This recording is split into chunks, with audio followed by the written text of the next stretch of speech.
Assalamualaikum warahmatullahi wabarakatuh. Alhamdulillahirrabbilalamin. Allahumma sholli ala sayyidina Muhammad wa ala sayyidina Muhammad.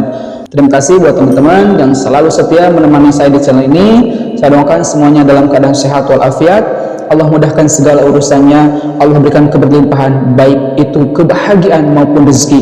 Dan tidak lupa semoga Allah lunaskan semua amanah-amanah atau hutang-hutang semuanya. Amin ya rabbal alamin. Oke teman-teman, di video kali ini insya Allah ini karena ada banyak komentar masuk, yaitu tentang sholawat munjiat. Insya Allah di sini saya akan bahas tentang bagaimana tata cara mengamalkan sholawat munjiat agar doa kita, agar hajat kita segera dikabulkan oleh Allah Subhanahu wa Ta'ala. Untuk bacanya teman-teman, Bismillahirrahmanirrahim. Allahumma sholli ala sayyidina Muhammad wa ala ali sayyidina Muhammadin salatan tunjina biha min jamil ahwali wal afat wa taqadilana biha jami'al hajat wa tutahhiruna biha min jami'is sayiat wa tarfa'una biha indaka a'la darajat wa tuballighuna biha aqsal ghayat min jami'il khairat bil hayat wa ba'dal mamat. Itu dia teman-teman untuk bacanya. Tentang bagaimana tata cara mengamalkan sholat munjiat tersebut, ada beberapa pendapat para ulama. Di antaranya yang saya ambil di sini yaitu pendapat dari Kiai Haji Ahmad Jauhari Umar. Beliau sebagai pengasuh Pondok Pesantren Darussalam Pasuruan. Beliau mengatakan untuk pembacaan atau untuk bagaimana tata cara mengamalkan sholat munjiat tersebut agar hajat kita segera dikabulkan oleh Allah Subhanahu wa Ta'ala, berikut teman-teman untuk tata caranya. Yang pertama teman-teman, baca sholawat munjiat satu kali sehabis sholat, atau dibaca satu kali sebelum kita memulai doa atau hajat yang akan kita panjatkan kepada Allah Subhanahu wa Ta'ala. Kita awali doa tersebut dengan sholawat munjiat. Lalu yang kedua teman-teman, ketika kita memiliki hajat tapi ini hajatnya tidak mendesak, dibaca sholawat munjiat tersebut sebanyak 100 kali atau 313 kali sehari.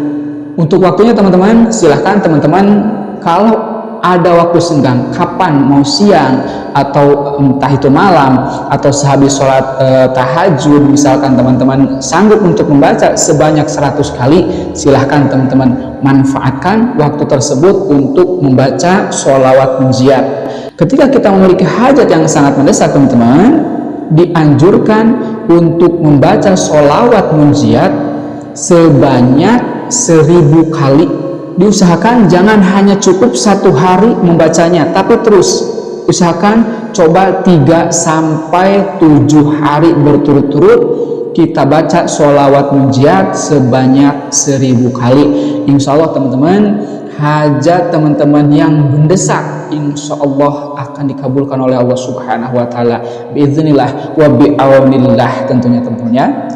Sedikit saya bercerita tentang pengalaman saya dan istri saya ketika memiliki hajat yang mendesak dan kami mengamalkan sholawat munjiat.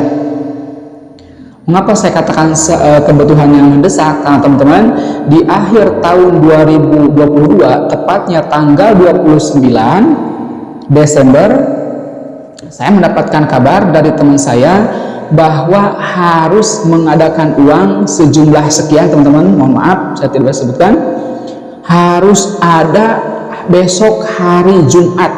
Dalam telepon saya katakan ya insya Allah besok ada uangnya. Padahal teman-teman ketika itu saya tidak memegang atau saya tidak ada uang sama sekali teman-teman. Pas tanggal 29 tuh saya hanya punya waktu tempo 1 hari, besok hari Jumat tanggal 29 itu hari Kamis, besok tanggal 30 hari Jumat harus ada katanya. Ya udahlah, saya pasrah sama Allah ya.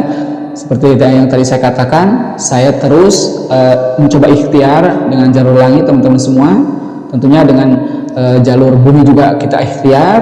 Istri saya mengamalkan sholat munjiat teman-teman semua. Dia membaca hanya sanggup 100 kali dalam sehari. Ya, saya juga coba teman-teman. Ketika malam Jumat tiba, ya, saya baca sholawat tersebut. Ketika saya baca sholawat di sepertiga malam tersebut, habis sholat tahajud, entah berapa kali saya baca, saya tidak menghitungnya teman-teman.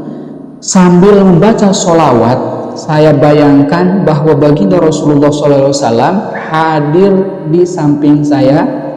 Saya bayangkan, dan saya bayangkan sendiri bahwa beliau menepuk pundak saya sambil mengatakan, yang sabar pasti ada jalan keluar. Ini ilustrasi saya teman-teman. Ketika saya baca sholawat tersebut, tak terasa teman-teman, air mata bercucuran, sedih teman-teman, terharu. Saya baca tuh sholawat, alhamdulillah sampai menjelang adzan subuh. Saya bereskan baca sholawat entah berapa teman-teman semua, saya tidak menghitungnya. Setelah sholat subuh, saya lanjutkan lagi membaca sholawat tersebut. Saya bayangkan lagi bahwa baginda hadir lagi sambil menepuk pundak. Saya bayangkan lagi beliau katakan, yang sabar pasti ada jalan keluar. Selesai itu teman-teman, sampai subuh, sampai menjelang duha, saya bereskan tuh di musola, baca sholawat. Nah, itu kan hari Jumat. Dah selesai pagi itu ya. Masih belum ada tanda-tanda saya akan dapat rezeki atau akan dapat uang. Saya sudah pasrah teman-teman. Sampai Jumat tiba, kita berangkat pergi ke masjid untuk sholat Jumat.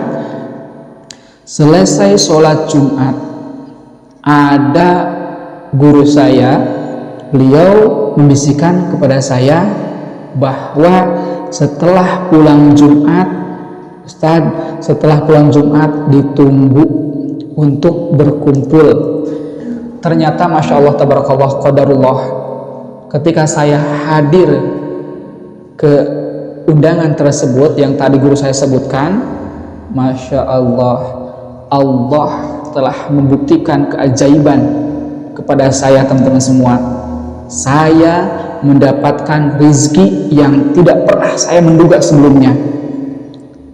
Saya diberi amplop yang isinya Masya Allah uang. Bahkan ketika saya bayarkan ke teman saya, masih banyak lebihnya teman-teman semua. Alhamdulillahirabbil alamin. Ajaib berkah sholawat yang benar-benar kita ikhlas mengamalkannya teman-teman semua. Keadaan sesulit apapun, yakin akan Allah berikan jalan keluar. Sekali lagi kuncinya yakin. Pasrahkan semuanya hanya kepada Allah Subhanahu wa taala. Serahkan semuanya kepada Allah Subhanahu wa taala. Ingat teman-teman, jangan katakan kita punya masalah besar, tapi katakan pada masalah, saya punya Allah yang maha besar. Kalau kita sudah melikakan seperti itu, insya Allah teman-teman semua, masalah yang kita hadapi pasti Allah sudah menyediakan jalan keluarnya. Setiap apapun itu pasti akan ada Allah yang menolong kita. Itu dia teman-teman. Semoga kisah tadi, alhamdulillah, yang pernah saya alami sendiri menjadi penyemangat buat teman-teman semua yang sedang berjuang dengan jalur langit atau mengamalkan sholawat. Sekali lagi, jangan pernah lelah untuk bersolawat, semangat terus, yakin akan keajaiban dari Allah Subhanahu wa taala. Sekian teman-teman, semoga kita bisa mengambil hikmah manfaatnya. Sekian yang saya dapat sampaikan. Assalamualaikum warahmatullahi wabarakatuh.